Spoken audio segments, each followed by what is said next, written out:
അസ്സലാമു അലൈക്കും വറഹ്മത്തുള്ളാഹി വബറകാതുഹു. അൽഹംദുലില്ലാഹ് വസ്സലാത്തു വസ്സലാമു അലാ റസൂലില്ലാഹ്. പ്രിയമുള്ളവരെ, അല്ലാഹു സുബ്ഹാനഹു തആല നമ്മെ എല്ലാവരെയും അനുഗ്രഹിക്കുമാറാകട്ടെ. പരിശുദ്ധ റമദാൻ മാസം എന്ന് പറയുന്നത് പാപമോചനത്തിൻ്റെ കൂടി മാസമാണ് എന്ന് നമുക്കറിയാം. നമ്മൾ ധാരാളമായി അള്ളാഹുവിനോട് അതുകൊണ്ട് തന്നെ നമ്മുടെ ജീവിതത്തിലെ തെറ്റുകൾ പുറത്തു തരാൻ വേണ്ടി ആവശ്യപ്പെടുന്നവരാണ്, ദിക്റുകളിലൂടെയും ദുആകളിലൂടെയും. എന്താണ് യഥാർത്ഥത്തിൽ അള്ളാഹു നമുക്ക് പുറത്തു തരുന്ന പാപങ്ങൾ? എല്ലാ പാപങ്ങളും തെറ്റുകളും അള്ളാഹു നമുക്ക് പുറത്തു തരും.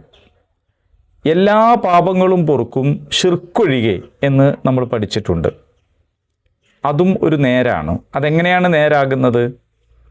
നമ്മുടെ ജീവിതത്തിൽ നാം പ്രവർത്തിക്കുന്ന സൽക്കർമ്മങ്ങൾക്ക് അത്രയും അളവിൽ നമ്മുടെ തെറ്റുകുറ്റങ്ങൾ കുറയുന്ന, സ്വാഭാവികമായി തന്നെ പൊറുക്കപ്പെടുന്ന ഒരു രീതിയുണ്ട്. നല്ലതിങ്ങനെ ചെയ്തുകൊണ്ടിരിക്കുമ്പോൾ ചീത്തയായ വശങ്ങൾ ഇങ്ങനെ മാഞ്ഞു പോവുക എന്നതാണ്. അങ്ങനെ സ്വാഭാവികമായി ഒരു മാപ്പാക്കുന്ന രീതിയിൽ ഷിർക്ക് ഉൾപ്പെടുകയില്ല എന്നാണ് പറഞ്ഞതിൻ്റെ താല്പര്യം.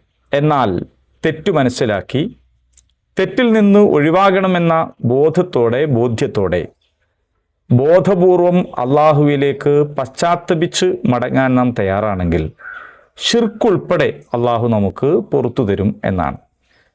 നമ്മുടെ പാപങ്ങൾ, നാം ചെയ്തു പോയ കുറ്റകൃത്യങ്ങൾ, അതെത്ര രഹസ്യ സ്വഭാവമുള്ളതാവട്ടെ, എത്രമാത്രം ഗുരുതരമാവട്ടെ, നാം തിരിച്ചറിഞ്ഞ സന്ദർഭത്തിൽ തന്നെ ആ തെറ്റിൽ നിന്ന് ഒഴിവായി നിൽക്കാൻ പരിശ്രമിക്കുകയും ഇനി ആ തെറ്റ് ചെയ്യുകയില്ല എന്ന ദൃഢപ്രതിജ്ഞ എടുക്കുകയും ചെയ്തുകൊണ്ട് നമുക്ക് അള്ളാഹുവിലേക്ക് മടങ്ങാനായാൽ, പശ്ചാത്തപിക്കാനായാൽ, തീർച്ചയായും അള്ളാഹു എല്ലാ കുറ്റങ്ങളും പുറത്തു തരും.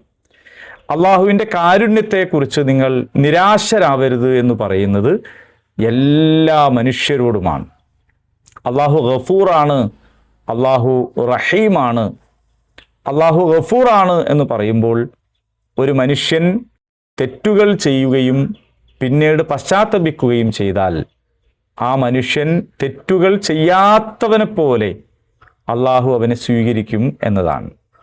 ചെയ്തുപോയ തെറ്റുകളെ വീണ്ടും വീണ്ടും ഓർമ്മിപ്പിക്കുകയോ അതിലേക്ക് സൂചനകൾ നൽകുകയോ വീണ്ടും ആ ഒരു കണ്ണിൽ തന്നെ കാണുകയോ ചെയ്യുന്ന, ഒരുപക്ഷെ നാം നമുക്കിടയിൽ പുലർത്തിപ്പോരുന്നതായ രീതിയിലല്ല അള്ളാഹു നമ്മളെ സ്വീകരിക്കുക. അള്ളാഹു സുബ്ഹാനഹു തആല തെറ്റു തന്നെ ചെയ്യാത്തവനെ സ്വീകരിക്കുന്നത് പോലെ നമ്മെ സ്വീകരിക്കും. അള്ളാഹു അനുഗ്രഹിക്കുമാറാകട്ടെ.